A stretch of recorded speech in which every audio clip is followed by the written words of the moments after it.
Congress person. So అతను చేస్తున్న పనులు కానివ్వండి, ఎప్పుడైనా ఆయన కమెంట్స్ కానివ్వండి, మన దేశ వ్యతిరేక శక్తులు వాళ్ళు ఎలా చెప్తున్నారో అది దాంతో సింక్ అయ్యేటట్టు అనిపిస్తోంది. ఇంకా ఆయన బిట్టా గారి మీద అన్న కమెంట్ చూసుకోవాలి. ఎవరండి వాళ్ళ కుటుంబము? యాక్చువల్లీ ఈ పంజాబ్లో ఈ మిలిటెన్సీ ఇవన్నీ తగ్గించడానికి సీఎంగా ఉన్నారు బియాన్ సింగ్ గారు. ఆయనని బాంబ్ బ్లాస్ట్ లో వాళ్ళ తాతగారు అనమాట, బియాన్ సింగ్ గారు బిట్టా గారి తాతగారు, ఆయనని ఆ దీంట్లో ప్రాణత్యాగం చేయాల్సిన సందర్భం వచ్చింది. అయితే అటువంటి వాళ్ళని నువ్వు గద్దార్ అంటే దేశద్రోహి, నువ్వు ఓకే నువ్వు మిత్రద్రోహి అని ఉండొచ్చు, ఎందుకంటే ఆ పార్టీ నుంచి వచ్చాడు ఇది, కానీ నువ్వు దేశద్రోహి, traitor, your traitor my friend అనడము చాలా బాధాకరమైన విషయం. ఇంకా సిక్కుల ఊచకోతలో వీళ్ళు కాంగ్రెస్ వాళ్ళు చేసినవి ఏవైతే ఉన్నాయో దాని తర్వాత రాజీవ్ గాంధీ గారు అన్న statement, when a big tree falls earthquake comes, అంటే దాన్ని జస్టిఫై చేయడము. సో దాని మీద ఎవరైతే వాళ్ళు లీడర్స్ వాళ్ళ మీద కేసులు నడుస్తుంటే దాన్ని స్లో డౌన్ చేయడము, ఇవన్నీ చూస్తూ ఉంటే మన దేశం ఇంకా ఎటు వెళుతోంది అనేది మనం చూసుకోవాలి. ఇంకా యాక్చువల్లీ మీరు మోదీ గారి గురించి చెప్పారు కాబట్టి ఆయన స్పీచ్, యాక్చువల్లీ యూజువల్లీ మనకి బడ్జెట్ స్పీచ్లో అంటే చాలా మటుకు బడ్జెట్ పాలసీలు గవర్నమెంట్ ఇలా వివిధ వర్గాలను బ్యాలెన్స్ చేయడం జరుగుతుంది అనేది చూస్తాం. కానీ ఈసారి కొంచెం ఈ టాపిక్స్ అన్ని టచ్ చేయడం వల్ల ఆయన కొంచెం ఎమోషనల్గా అయ్యారన్న విషయం మనము ఒప్పుకొని తీరాల్సిందే.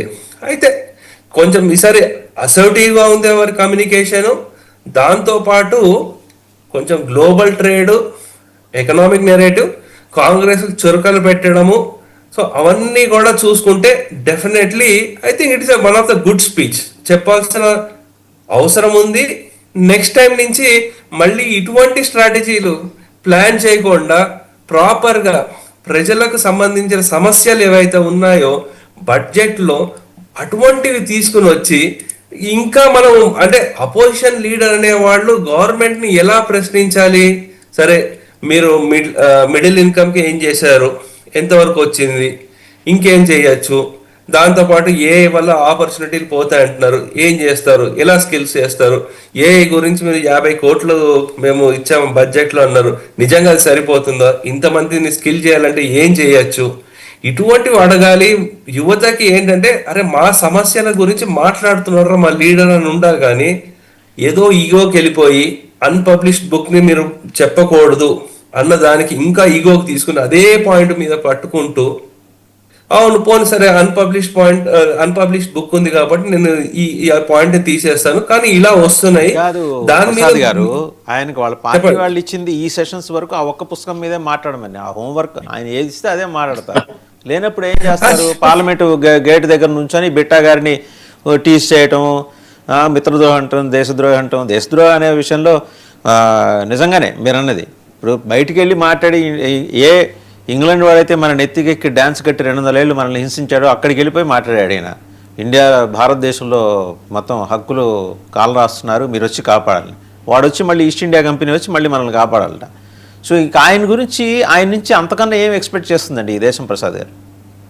ఇదే ఇటువంటి బిహేవియర్ ఏంటంటే మనకి చూస్తుంటాం కాలేజీలో కూడా మంచి స్టూడెంట్లు ఎవడన్నా చదువుకునే వాళ్ళు ఉంటే బయట కూర్చుని ఏదో ఒక వాడిని వెక్కిరించేవాడు, లేకపోతే చిల్లర కామెంట్లు చేసేవాళ్ళు ఎలా ఉంటారో ఆ స్టేజ్కి దిగజారు చేస్తున్నారు. అది చాలా బాధాకరమైన విషయం. నాకు ఆశ్చర్యం ఏమంటే అయినా ప్రజలు ఇటువంటి వాటిలకి, తైలాలకి, ఫ్రీ వీలర్కి చూసుకుని ఇటువంటి అపోజిషన్ లీడర్ల మనకు ఉండేది. ఎక్కడ వాజ్పేయి లాంటి వాళ్ళు అపోజిషన్ లీడర్గా ఉండేవాళ్ళు, ఎక్కడ రాహుల్ గాంధీ వాళ్ళు. సో ఈవెన్ నేను చెప్పాలంటే లెఫ్టిస్ట్లో కూడా మంచి లీడర్లు ఉండేవాళ్ళు, who used to argue very well. Harikishan Singh, Surjit గారు, నమ్ముద్రిపాది గారు, గొప్ప గొప్ప లీడర్స్ ఉన్నారండి వాళ్ళకి. ఇంత మంచి గొప్ప లీడర్లు కూడా ఉండేవాళ్ళు. అటువంటి సో ఇటువంటి కామెంట్లా, ఇటువంటి even Rajiv Gandhi also use to be a good opposition leader. Congress లో నరసింహారావు గారు, వీళ్ళందరూ ఎక్కడ, ఇతను ఎక్కడ? ఇంకా నీకు 50 ఏళ్ళు వచ్చినా 60 ఏళ్ళు వచ్చినా రీలాంచ్ ఏదో సినిమాని మళ్ళీ మళ్ళీ స్క్రీనింగ్ రిలీజ్ లాగా ఉంది, కానీ ఇతను తప్ప వేరే నాయకుడు లేడా? అది దారుణమైన పరిస్థితి. దీని గురించి జనాల్లో లేకపోతే కాంగ్రెస్ పార్టీలో ఇంకా మేధావులు ఉన్నారు, వాళ్ళు ఆలోచించి ఇంకా ఈ దేశం గురించి మేము ఏం చేయొచ్చు. 150 సంవత్సరాల చరిత్ర ఉన్న పార్టీ ఇది. ఇప్పుడు